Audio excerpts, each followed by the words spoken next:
Finally, after so many months of waiting, I finally got a haircut. Yeah, the hairdresser's finally opened, so pretty happy with this. But also pretty happy with the fact that Apple is finally having that March event in April. So they've officially announced it, and it is happening. This will be Apple's first event for 2021, which is happening next week on April the 20th. Now, we have done a similar video for WWDC 2021, which you can watch right here, as well as a video on that rumored March event, which is essentially this one that got pushed to April. We did get a bunch of new info since March, so a couple of things have indeed changed, with some product announcements not happening anymore, while some new ones will actually happen. So get those snacks ready, and here are not 5, not 8, but 6 things you can expect. But before we talk about that, we need to discuss the invite, as Apple usually has Easter eggs in their invites which point towards the announcements at the event, and this year it is no exception. The tagline for this event is Spring Loaded, which I'm not entirely sure what it could point towards, but the Apple logo itself pretty much tells us everything we need to know. It was clearly created with an Apple Pencil, therefore the first product that we expect to see is an updated iPad Pro. Oh, and I should probably mention that we'll be getting every single device that Apple announces next week, so we'll be making a video on each. So definitely make sure you subscribe, hit the bell icon, select all so that you get all notifications, so that you don't miss any of those videos. Only 22.4% of you are subscribed, which is really odd. So most of you are actually not subscribed, so let's try and bring that number to 50%. Can we do that? Let's see. Right, now the iPad Pro is a fairly easy one to expect, as we've had a ton of leaks pointing towards Apple updating the iPad Pro, including ones from credible sources such as Mark Gurman and Ming-Chi Kuo. Therefore, I predict this to be the main focus of the event, with a 100% chance of happening. Right, so what changes will this new iPad Pro bring to the table? Well, a few, with the first one being Mini-LED. I've talked about this before in quite a number of our recent videos, but essentially what the switch to Mini-LED will give us is an experience that's close to OLED in terms of black levels and contrast, without the downsides of OLED, such as burn-in. Apple's Pro Display XDR already uses Mini-LED technology, so this will be Apple's second product to use it, followed by the next-gen MacBooks, which are also set to adopt it this year. So that's the big change, but I do have some bad news here. From the reports that we've seen, it seems like only the 12.9-inch model will feature Mini-LED, as the 11-inch will still have an LCD display. I've asked Sonny Dixon about this, and he also confirmed this to me. Speaking of Sonny Dixon, he also showed some dummy units of the new iPads recently, which usually show up once case manufacturers start manufacturing accessories for the final product, as they'll be using the dummy units to actually test their cases on, since the dummy units have the dimensions of the actual iPad. And at least from the back, the design appears to be identical to the current gen iPad Pro, with the only difference that I can see being on the camera module. The module itself appears to be bigger on the 11-inch model than on the 12.9-inch. But maybe this is just an illusion caused by the angle that the photo was taken from. Oh, and in case you're assuming that we're getting a triple camera module from the dual one on the 2020 iPad Pro, I don't believe that to be the case, as the third cutout is likely for that LiDAR sensor. I could also mention a second difference, which is the lack of the Smart connector on the 12.9-inch model, which is either an error on the dummy unit, or it shows that Apple will indeed be repositioning that on the larger model. Usually the dummy units are pretty accurate when it comes to dimensions and ports, so I think that they have actually repositioned it, because we've also had leaks of an upcoming Magic Keyboard, so maybe Apple's gonna redesign the keyboard, but only for the larger model, and in that case, the connector will be repositioned, and hopefully we're also getting function keys, or some extra buttons, because that'll be really nice to have on that keyboard. But so far it seems like the 11-inch model isn't getting any upgrades at all.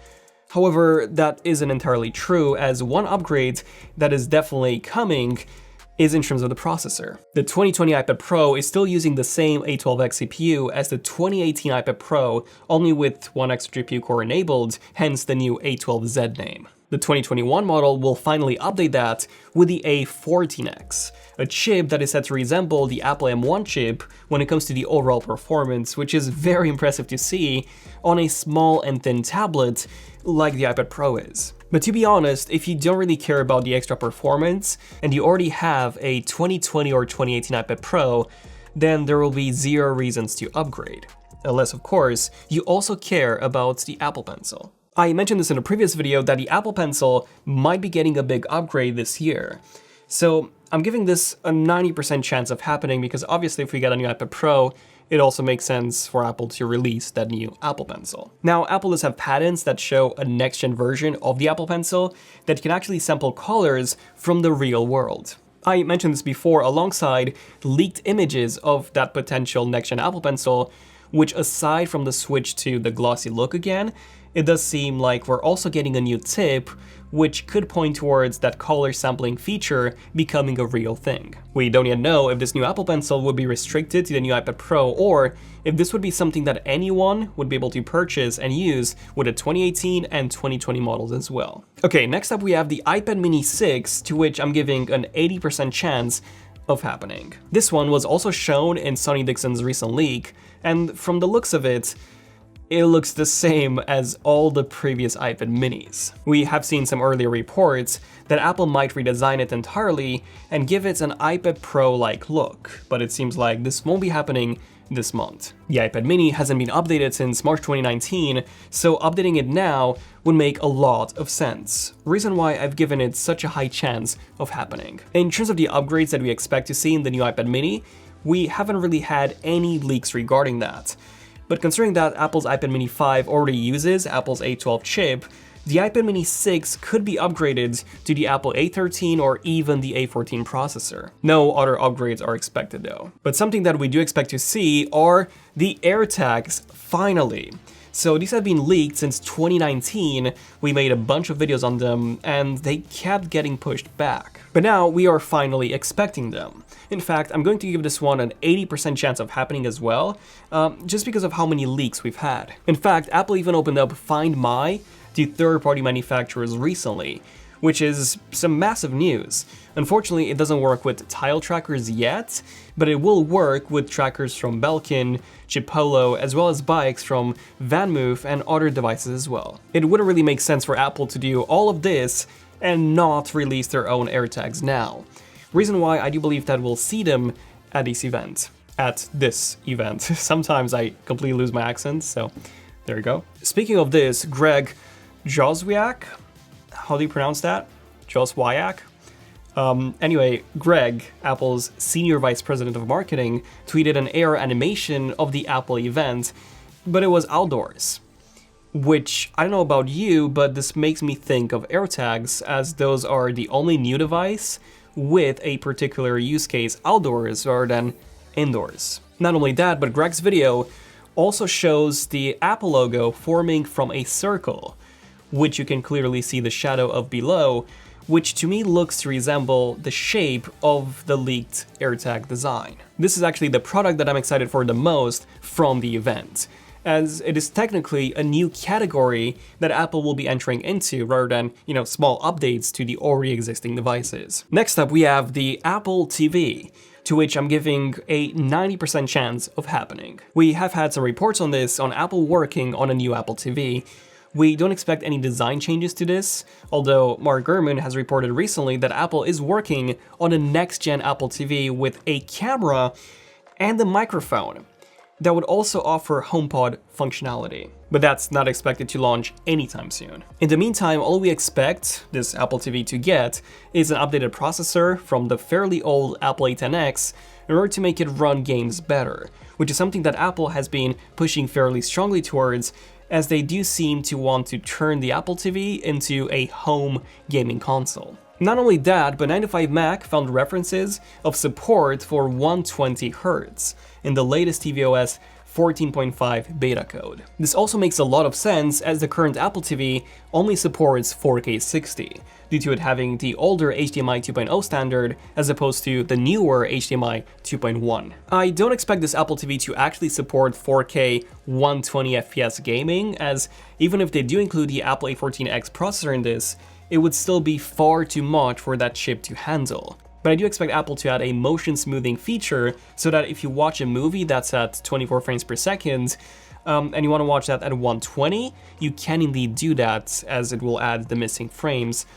That's just my prediction, by the way, so let's see if this actually happens. Also, we had this recent report from 95Mac claiming that there is a new Apple TV remote coming soon, which is just referred to as Apple TV Remote in tvOS 14.5, as opposed to the current remote, which is referred to as Siri Remote. Bloomberg did report in August 2020 that Apple was working on a new Apple TV with a faster chip alongside a new remote with Find My functionality.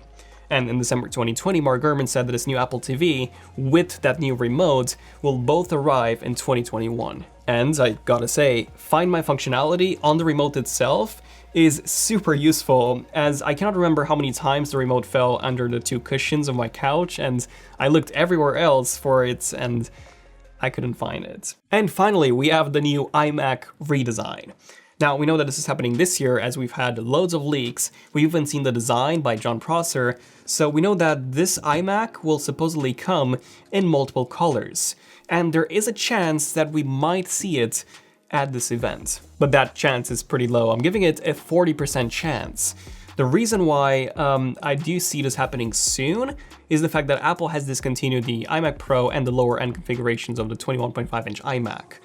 Also, if you take a look at the colors of the Apple logo in the event invite, some of these, not all of them, but some of them, do match the colors of the upcoming iMacs.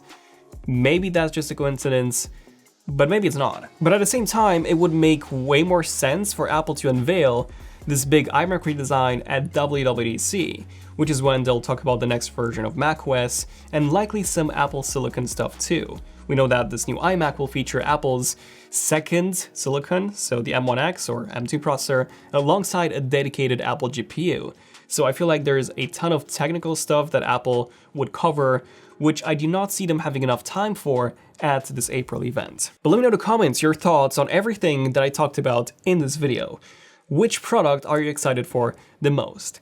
Definitely AirTags for me, and then probably the iMac. Definitely give this a like if you've enjoyed it, as it does help the algorithm surface our videos more, so let's try and hit 2,000 likes on this video, that would be awesome.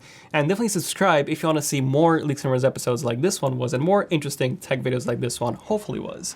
This has been Zen of Tech, I'm Daniel, and I'll see you guys in the next one. Zen of Tech, signing out. Cheers.